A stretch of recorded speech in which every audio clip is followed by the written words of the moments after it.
Hello, everybody, ladies and gentlemen. We are very happy to introduce this session, Advancing the Repatriation of Foreign Terrorist Fighters. Thank you for Qatar for welcoming us in this wonderful city and wonderful hotel.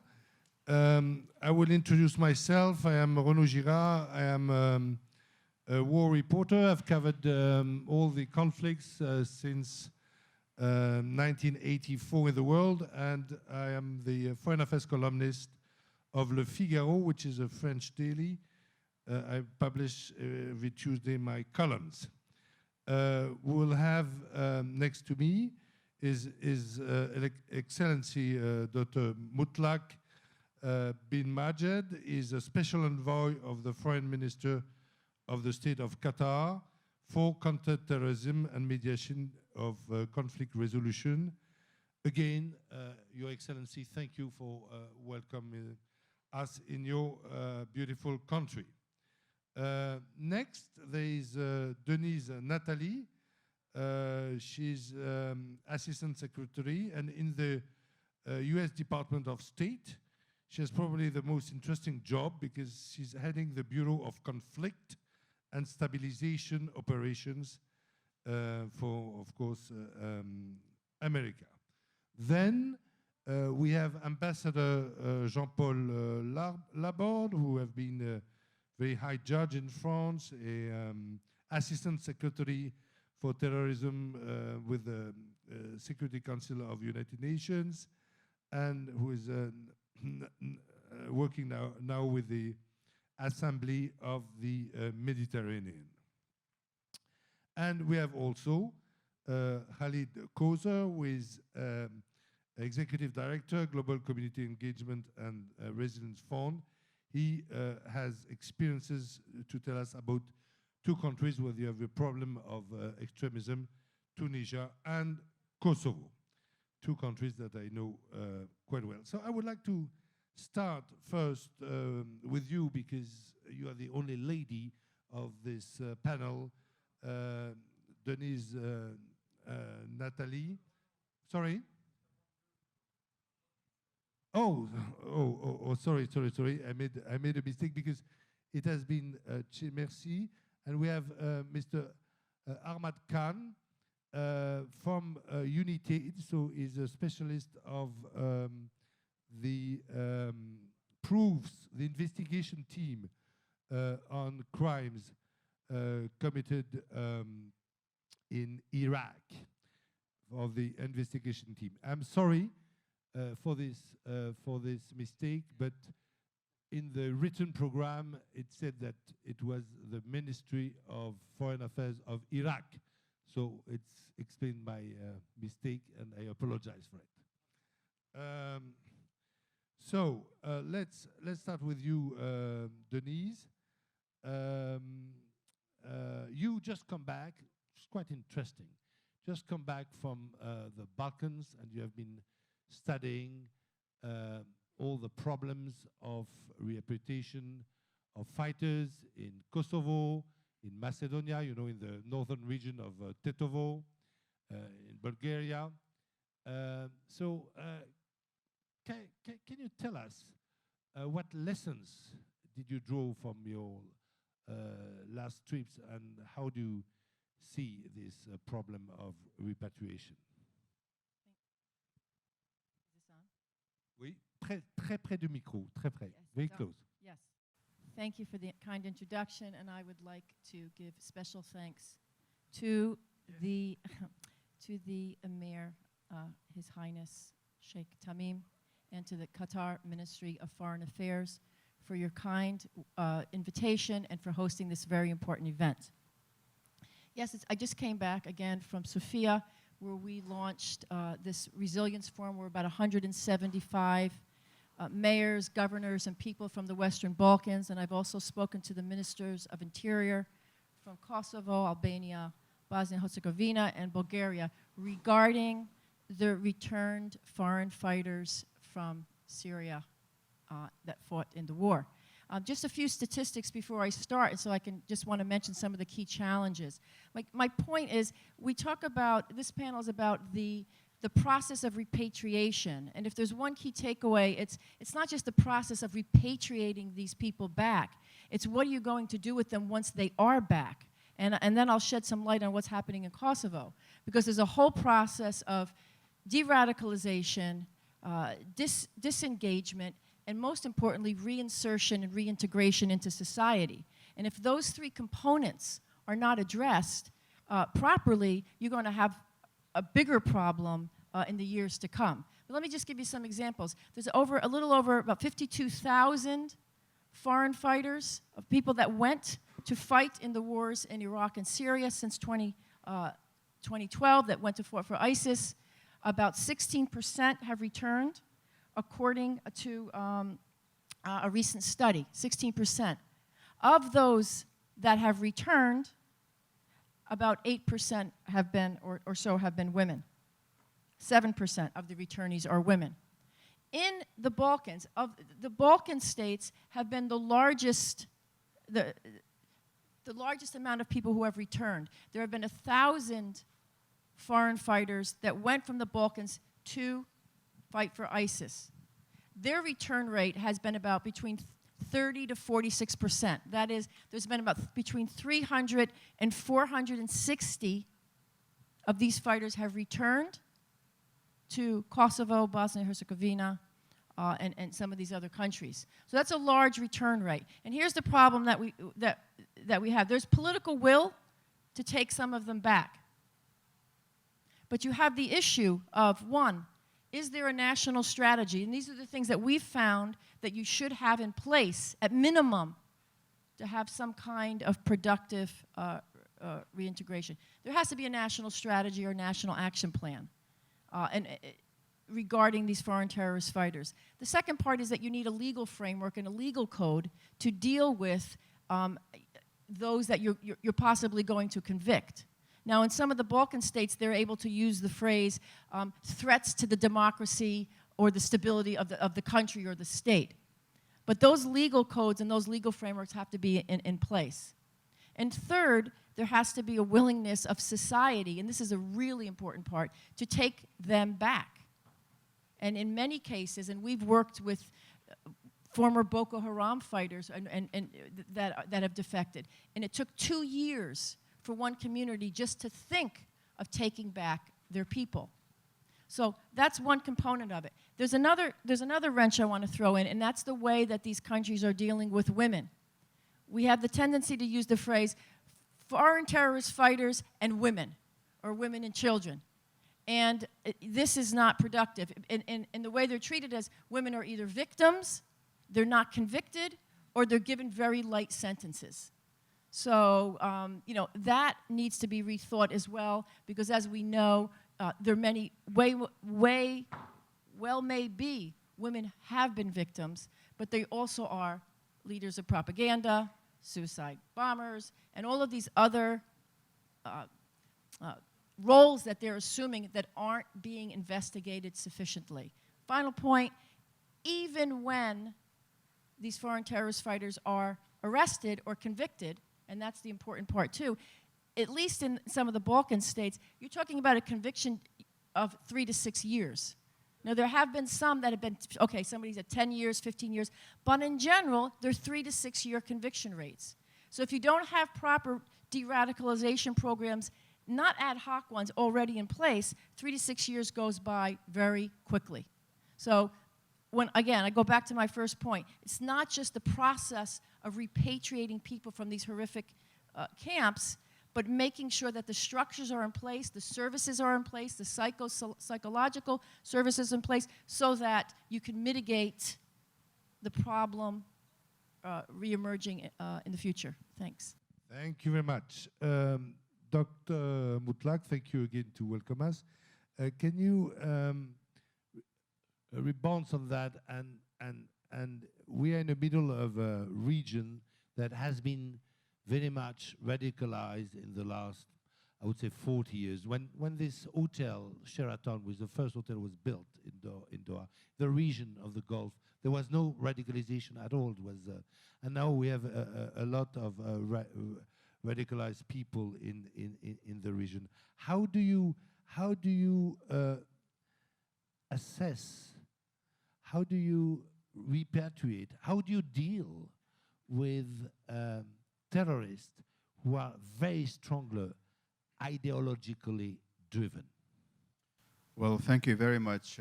First of all, I would like to state the obvious premise, which is this is not a regional issue. This is very global issues.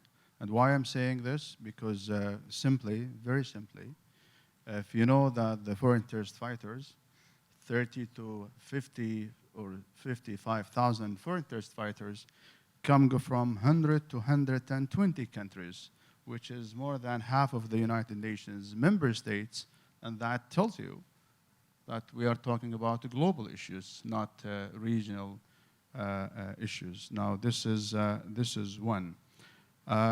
Quite frankly, when we speak about this phenomenon, we speak about tackling the root causes of violent extremism, the root causes of terrorism, something which certain countries, certain regions, the international community as a whole was quite reluctant or failed to address these challenges. And if we speak about the foreign terrorist fighters, why we had the foreign terrorist fighters in the first place? Had we managed to tackle the local drivers of violent extremism, had we managed to tackle the root causes of terrorism, I think we would have sorted this out. Now, the problem with the foreign terrorist fighters, not only the foreign terrorist fighters, but their families, those women, those kids who we see them as also victims. What we have today, we have like three categories or three kind of states. One, they are willing to bring and repatriate their citizens, basically. And they are engaging with us, engaging with those countries who are willing to bring, to help them to bring their citizens back. There is another category, another country, which is not, they are willing to do this, but they don't have the ability, the capacity, and the financial resources to do this, and they need some help. But the problem is, with the third category, which they have the ability, even the financial resources and the capacity to do so, but they are not willing to bring their citizens back. I think this is quite serious, and quite frankly, we're not talking about a lot of people. We're talking about a number which is relatively below 1,000 or so. But the major problem as we speak today is they don't have the political will. And apologize for being frank, and this is one of the purposes of this session, this forum. We like that. We like that. To have open and frank discussions, and knowing those people who are on my left are very open and very blunt sometimes, and I know them, and I'm sure this session will be quite interesting. So this is basically the issue. Now, those who are keeping those foreign terrorist fighters in their prison, which is the SDF, they don't have the ability to control them, and there is a high risk that these foreign terrorist fighters, even to escape prisons, the families might get radicalized. There is also indications, according to UNHCR, that there is around, in one camp, which is Al-Hul camp, around 70,000 families and women, and 10,000 or 20,000 are kids, and 5,000 of them are below 5 years old, and they are quite vulnerable to get more radicalization and We have to radicalized. explain to the audience that SDF is Syrian Democratic Forces, who are mainly in the north of Syria. They are mainly Kurds, but also Arabs, moderate Arabs that are working together, but mainly Kurds, and they are controlling this camp. Just so that everybody knows what we are talking about. So one of the challenges, as you rightly indicated, that when we bring those the argument that basically the European countries are presenting as most likely when we prosecute those individuals, there is a great possibility that they got acquitted, or they will serve a very short period of time, and then they will be walking in our streets. As a lawyer or legal advisor with legal background, yes, I think there is a problem of due process. There is a problem of battle evidence, evidence which is not admissible, and a kind of credible court of law. And there is a possible even of radicalization within these prisons and so forth. There's a problem of cross-examination. There's a lot of legal challenges. So I think I would agree with Natalie that the best way forward is reintegration and rehabilitation even within a criminal justice system. Unfortunately, there are some countries that try to do so, but they got bored and they gave up, and they said we cannot maintain these kind of programs. The programs of reintegration and rehabilitation, either because it's expensive, or it's very difficult to maintain such programs. I think if we think about the consequences of our failure to engage and repatriate those individuals, prosecute them, rehabilitate them, reintegrate them, there is a great potential that they might run away and they might come back to those countries and commit more violence and more crime. So I would like to encourage those countries to cooperate with the international community as a whole to help in tackling the local drivers of violent extremism and terrorism, and also, more importantly, to rehabilitate and to reintegrate. Without cooperation, without more coordination, I think it would be very difficult for us, for them, and for everybody.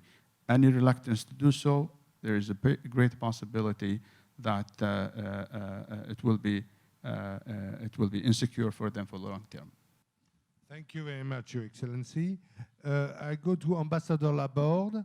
Ambassador Laborde, you're a specialist of counterterrorism, but now you're working with the Parliamentary Assembly of the Mediterranean countries. Can you just tell us one short word of this assembly and explain us how can parliaments and parliamentarians around the Mediterranean can help us to solve this issue? First of all, let me say that the threat is for all of us. And what I will say to you is something which came from even the idea of a Moroccan parliamentarian. I would like to say that the threat is completely international. Yes, we have to look after our national policies. I agree with Denise when she says that. But I touch also the point that if we leave the people there in a kind of limbo in which they are now, they of course will escape and come back to us in a different way. So what is the solution? And also you have the wives and the children. Problem of identification, who is who? Perhaps, since I am French, I would say perhaps people are presented like as French, but I don't know, at the end, the babies, where they come from, where they are. So there is a problem of identification, even before thinking about repatriation. So that's the group of the parliamentarians agreed for a recommendation to the Security Council. I look on my left because Karim is depending a special advisor or Secretary General for investigation in Iraq. I think that we have to be very serious and be very united. We cannot treat the problem country per country. Yes, we have to have the countries ready with the repatriation whenever it is something clear that there are evidences that the people have committed something. The second point is that, of course, you have to have in the legislation the necessary tools.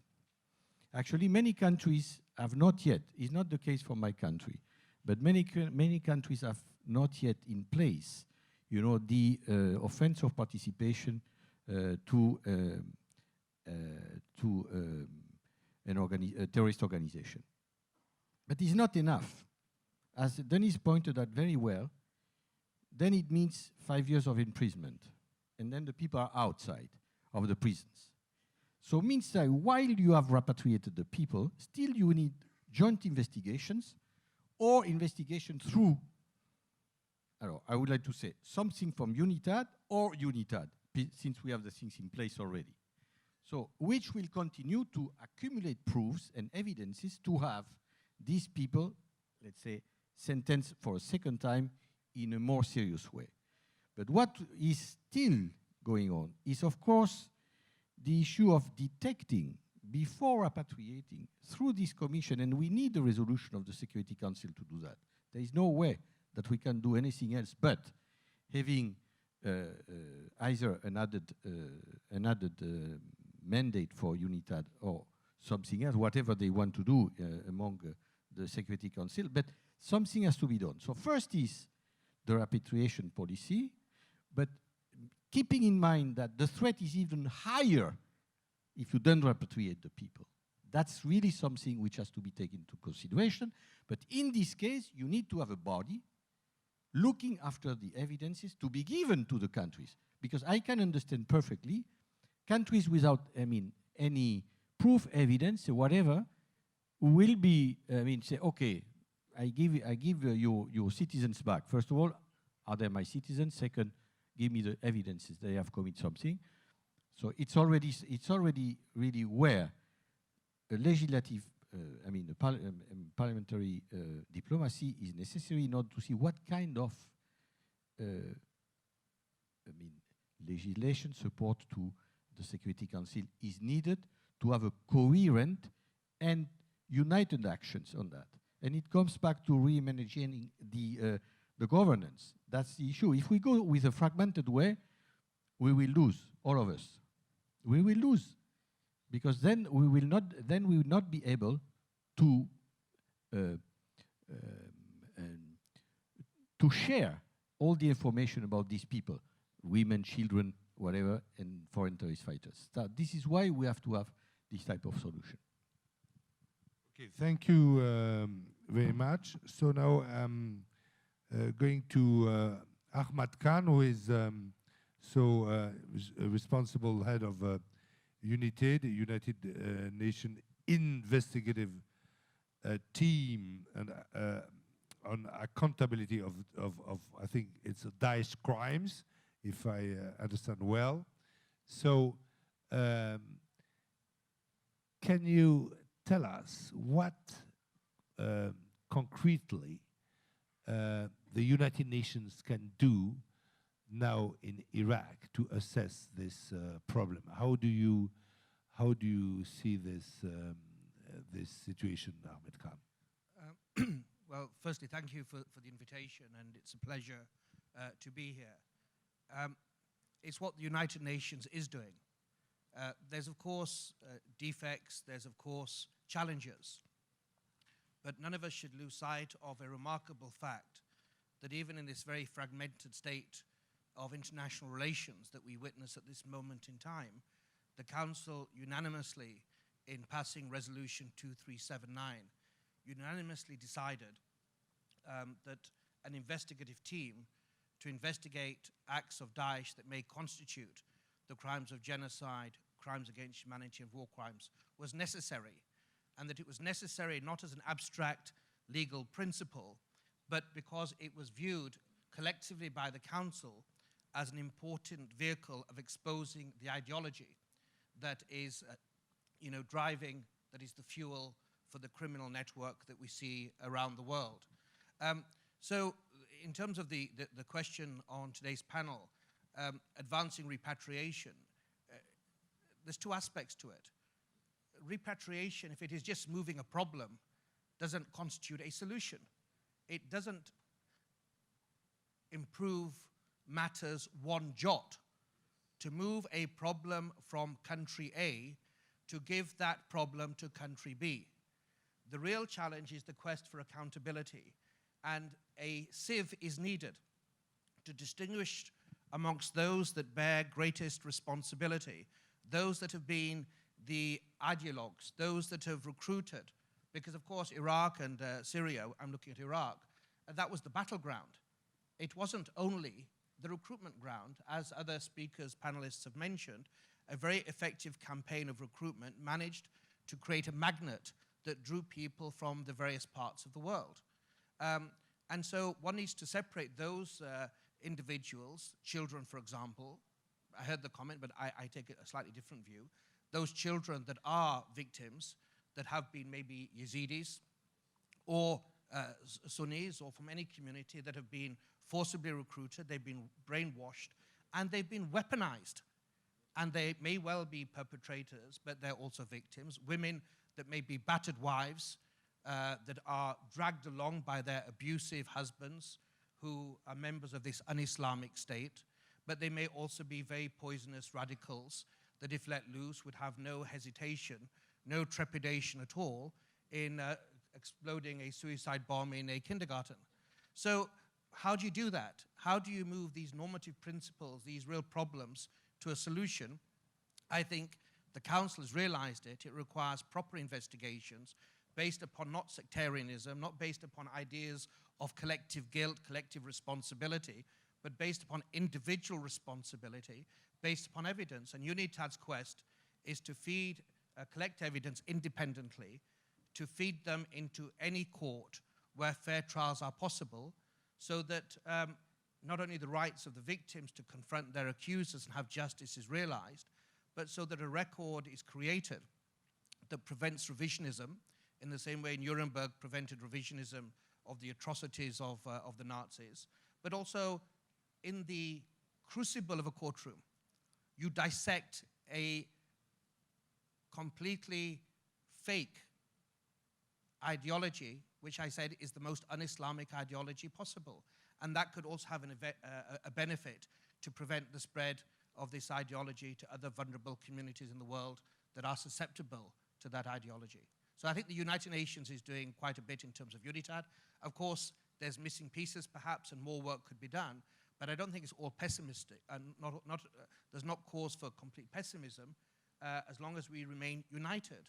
And what my view is, that unity is essential, because if we can't, as an international community, stay united on a matter like Daesh, there's no issue that confronts the world that we will manage to remain united on.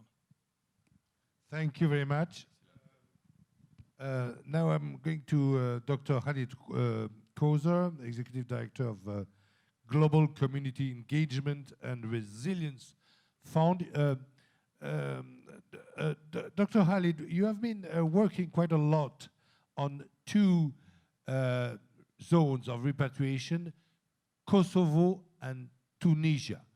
Can you tell us briefly what kind of problems you encountered in this work in Tunisia and Kosovo, and what kind of solution, if you saw any solutions, did you see in the foreground? Très près du micro, comme ça. Thank you very much. Firstly, let me echo the thanks to the State of Qatar for hosting us. And can I also say that I think it's quite brave and quite forward-looking to even put this item on the agenda in a public forum. This is a difficult topic, a controversial topic, a topic that is evolving quickly. And so I must pay credit to the organizers for putting it on the agenda. Many other organizers, I think, would avoid the topic. So thank you for doing that.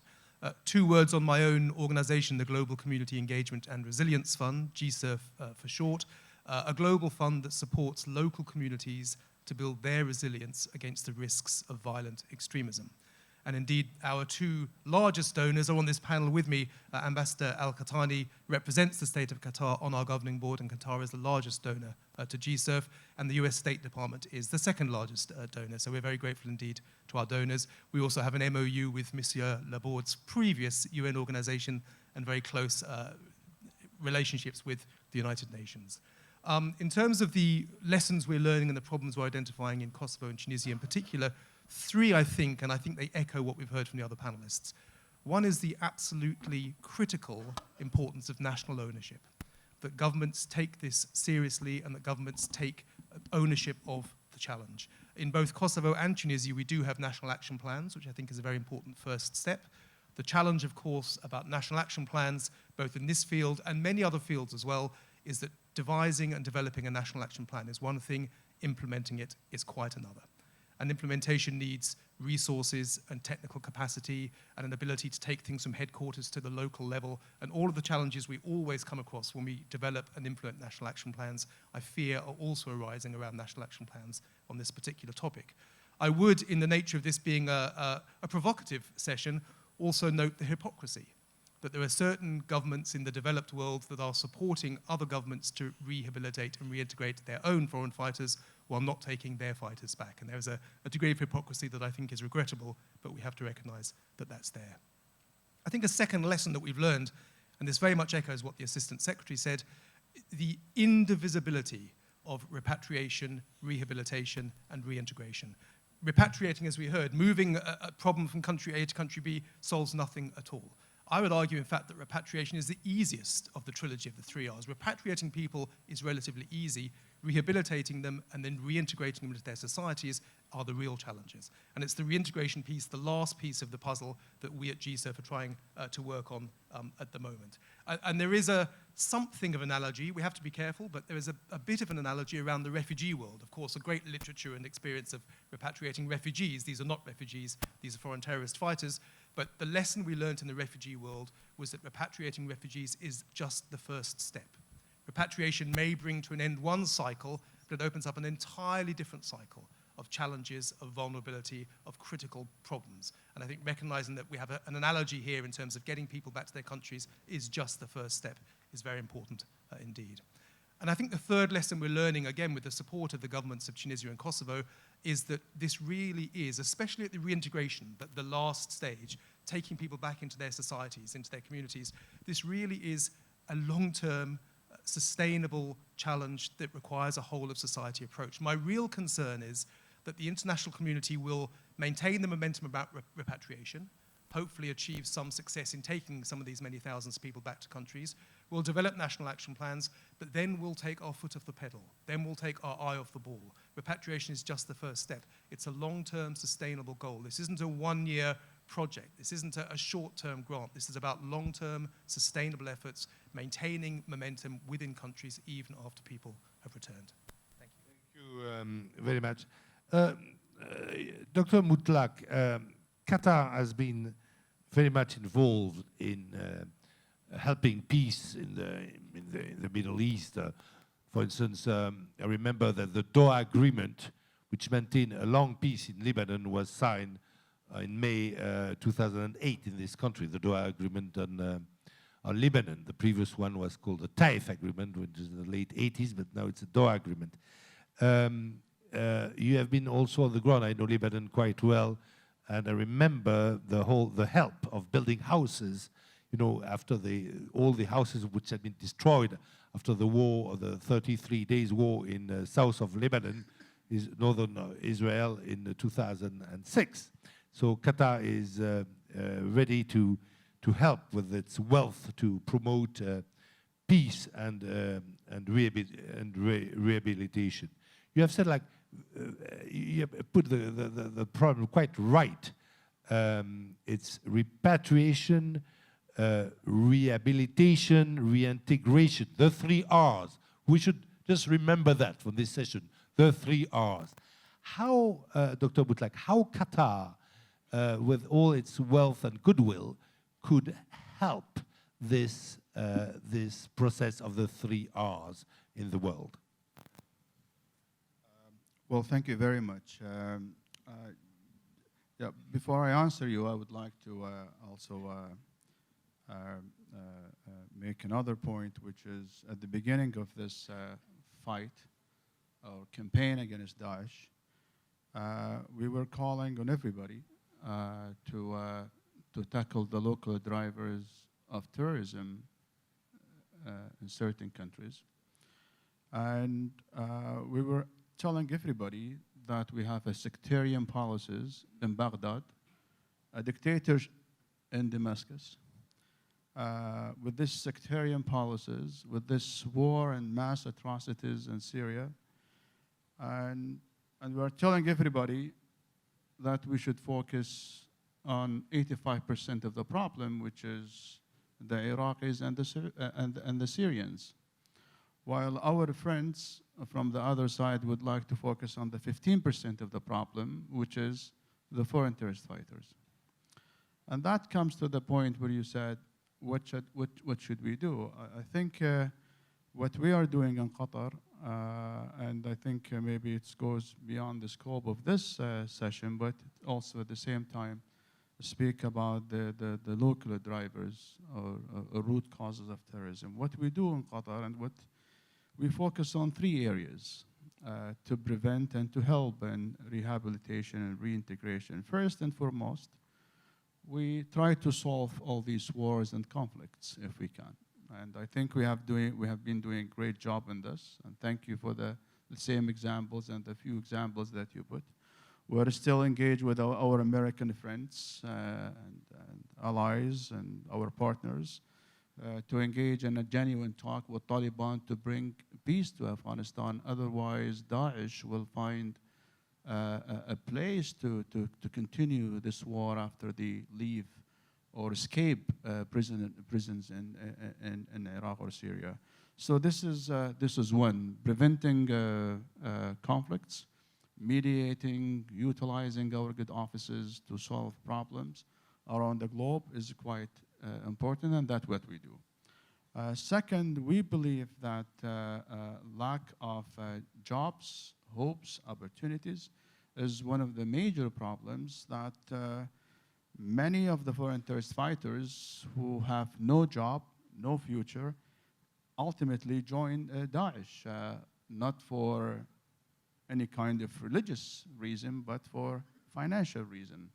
So what we do in Qatar and through one of our agencies at Solitec is to provide job and create a job which we call it economic empowerment for young men and women in the Middle East. Now we are engaged in at least 16 countries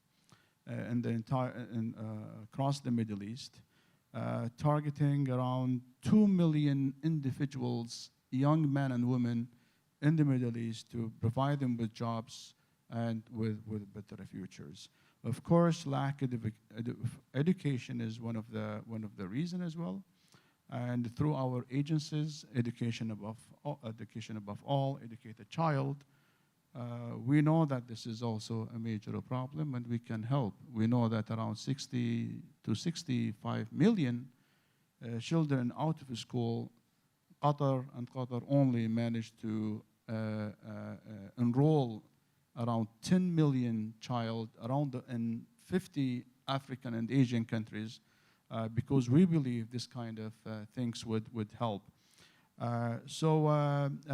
Again, I think we should have a better understanding of the problem.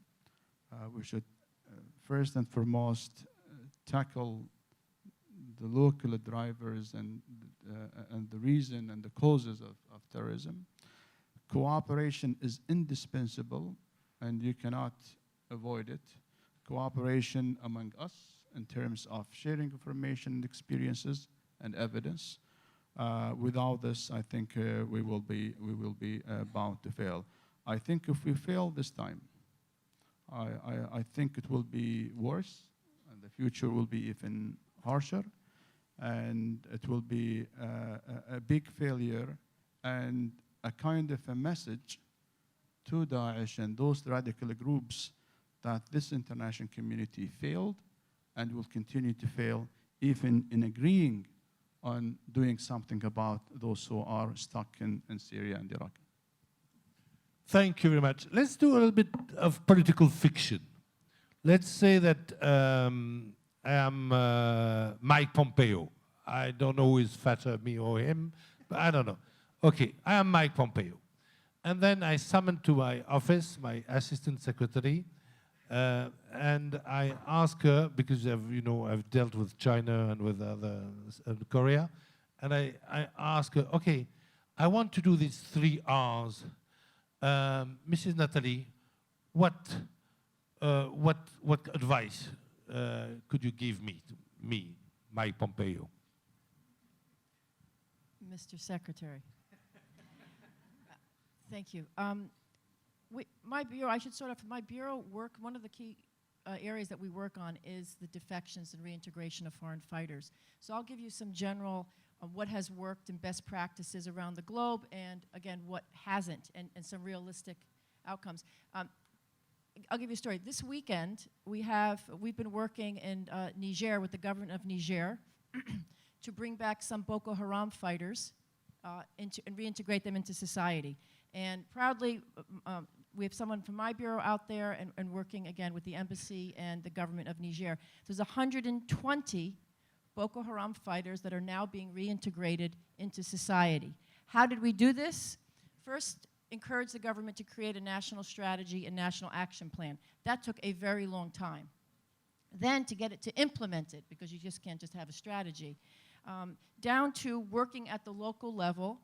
It took 2 years just to get the communities to be willing to accept some of the people back. So in the beginning, there was 0 were willing, and after 2 years, there was 75%. So you have to have societal engagement. Then you have to have a very solid de-radicalization program. Some of these people that were brought into the camps too soon, sequencing matters. You can't get people to defect, and you get people to defect with a good messaging program if you don't have a good de-radicalization program in place. What happened? They stayed in the camp too long, and actually some of them escaped to go back to Boko Haram. So we learned some lessons.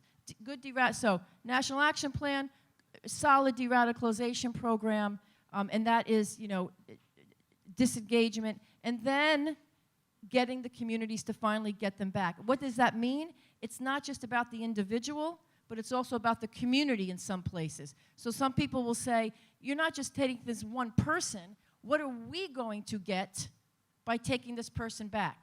Then you start getting into perverse incentive structures, because some people started to say, why do they get to have all of this stuff if they have a Boko Haram fighter and we don't? So we just, all of these variables taken together, strategy, implementing strategy, and resources. And with this, we talked about categorization. Within a national action plan, within any legal system, you have to categorize. So in this, they did, here are the ones that are the integratables. They did it for economic reasons. Some of them did this because they literally got a phone card from Boko Haram. Some got a jerry can of gas for their motorcycle. That was some of the reasons why they joined.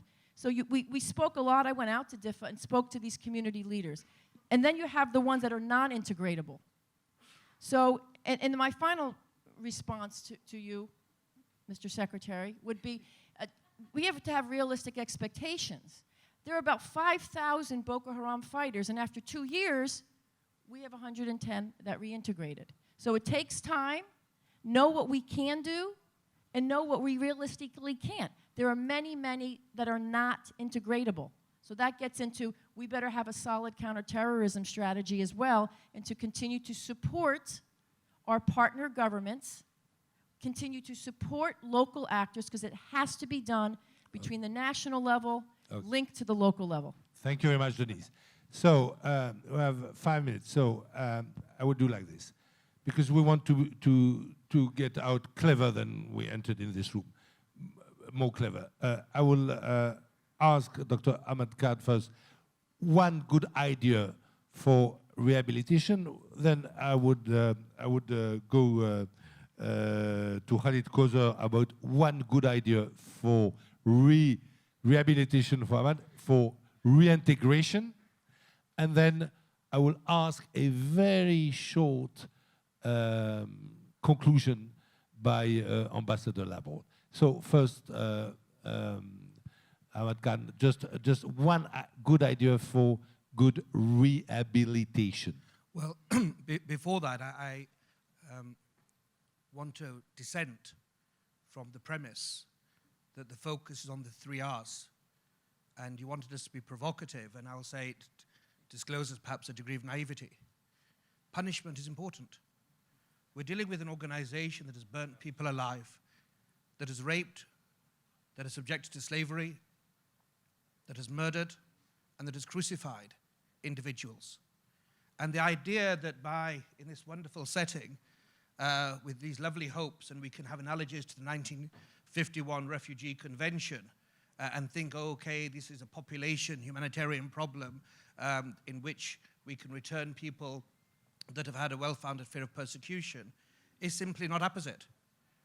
Even after the defeat of Daesh, even after aerial bombardment and kinetic measures, one should pause, in my respectful view, for a moment and look at the hard core of darkness that remains clearly in some people's hearts and minds. Because even then, we have seen recently, or at least some months ago, the black Daesh flag raised in Al-Hol camp. So the idea that this is yesterday's problem and not a current problem today is a recipe for disaster. And I think one of the most important, you can't jump the alphabet R to P, and if you do so, the language and the narrative will not make any sense at all. We need to separate that hardcore that represents not only a national security danger, not only is it a requirement of justice that these individuals that would, if they're given half a chance, would kill, burn, rape, and subject to a virulent un-Islamic ideology, they would do so again, whether it's in Sahel or in Libya or in Europe. We need to actually make sure we do proper investigations. And again, I make no apology to come back to my mandate. It is to feed into evidence to any court countries that are receiving and willing to receive foreign fighters, or countries that happen upon foreign fighters that are on their territory, that we give them that ammunition, that evidence that will allow incriminatory or exculpatory, that will allow the rule of law to prevail. Because unless there are credible investigations, there is a real risk that any process will simply seem as sectarianism, as opposed to something valuable that will help alleviate and ameliorate a problem that is before all of us. Thank you very much. Khalid Kozer. Well, thank you. One idea that will make us more intelligent when you... That's unlikely from me. Just to extend Karim's metaphor, he said we shouldn't think about this as yesterday's problem, but today's problem. And I think my answer in terms of reintegration is it's not even today's problem, it's tomorrow's problem. And I think the key with reintegration, accepting everything that Karim has just said, but when we get to the stage where we're trying to reintegrate people into their communities and societies as appropriate, it's about sustainability. This is a 20-year challenge, as we've heard from the Assistant Secretary. It's not going to happen tomorrow. Thank you very much. Ambassador, you have the conclusion. Well, I would like to say that every human being stands up on 2 legs. So what it means for me is that first, impunity cannot be permitted, which means what Karim has said, all these people who have committed crimes have to be sentenced, and sentenced very, I would like to say, with a fair trial, but with really a strong sentencing. That's for sure. For that, we need this international cooperation between the countries of origin, the countries in which they are, and the countries in which they escape. Don't forget that in April, Daesh has already, after the defeat, they have committed 25 attacks in 3 days in the area in which they were supposed to be defeated. And that you have also in the Cathedral of Jorongo, in Indonesia, in Philippines, and all of that, and in Pakistan, and in Afghanistan, you have also there. So protecting means also justice. But without, of course, a long-term vision, we cannot do anything. The repatriation plan is interesting, But in the repatriation plan is not only the foreign terrorist fighters. How many people, wives and children, are there? I want to identify them. I want that each country take exactly what they have to take, not more than that they have to take. That's for sure. Before the 3 R's, there is an I, identification. Yes. Okay. Okay? I, repatriation, and there are 2 I, by the way. The impunity, what I want to say, and the other one. Identification, no impunity, yes, and repatriation. the rest comes after. So that's what we have to do. But for that, international cooperation is necessary, and if going back to the subject and the topic of this forum, and thanks for Qatar to invited us for this forum, because before all of that, we have really to reinvent, you know, the international cooperation. We have to reinvent trust among the countries. Of course, the countries of the West, and they don't want to get whatever they should not get, but they have also to get the ones that they have to get. And the others also. For example, I start with that. I would say Morocco. Morocco, they have plenty of them who have to be repatriated. Tunisia, I was the day before in Tunisia.